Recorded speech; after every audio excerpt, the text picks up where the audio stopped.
अस्सलामु अलैकुम वरहमतुल्लाहि वबरकातुह। सवाल ये पूछा गया है कि क्या लुंगी पहनकर नमाज पढ़ सकते हैं या नहीं पढ़ सकते हैं। देखें, लुंगी पहनकर नमाज पढ़ना मुतलकन जायज़ है, कोई हरज नहीं है। मसला ये है कि नमाज की हालत में, नमाज की सूरत में सतरे औरत ढका होना चाहिए, छुपा होना चाहिए। और लुंगी पहनने से सत्र जो है बिल्कुल छुप जाता है, ढक जाता है, तो फिर नमाज में कोई हरज उसकी वजह से नहीं पड़ता है। दूसरी बात, कुछ लोग ये कहते हैं कि जिस कपड़े में मियानी ना हो तो उस कपड़े में नमाज नहीं होती, जैसे पैंट में मियानी नहीं होती है, जींस में मियानी नहीं होती है, तहबंद यानी लुंगी में मियानी नहीं होती है, तो इन कपड़ों को अगर कोई पहनकर नमाज पढ़ेगा तो नमाज नहीं होगी।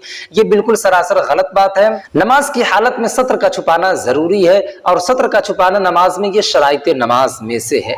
अगर आपके पास तहबंद हो तो तहबंद पहनकर ही आप नमाज पढ़ लें, नमाज हो जाएगी। चाहे आप जींस पहनकर या पैंट पहनकर या लोवर पहन के आप नमाज पढ़ते, जब भी आपकी नमाज हो जाएगी। और अगर आप किसी ऐसी जगह पे है जहां पे आपके पास कपड़ा भी मौजूद ना हो, तो अगर आप जैसे केले के छिलके को ही अगर आप सत्र बनाकर अपने सत्र को ढाप लें, बदन को ढाप कर नमाज पढ़ेंगे, जब भी आपकी नमाज हो जाएगी। इसी तरह कुछ लोग कहते हैं कि अगर उल्टी लुंगी पहनकर नमाज पढ़ेंगे तो नमाज नहीं होगी। देखिए, याद रखें कि उल्टे सीधे का जो मसला है ये कुर्ता पाजामे के साथ मारूफ है, खास है। टी शर्ट के साथ हो गया, बूशर्ट के साथ खास हो गया, ठीक है। उल्टी लुंगी में नमाज हो जाएगी। अलमुख्तसर यही है कि लुंगी पहनने से नमाज हो जाती है, कोई कराहियत नहीं है लुंगी पहनकर नमाज पढ़ने में, बिला झिझक नमाज हो जाती है।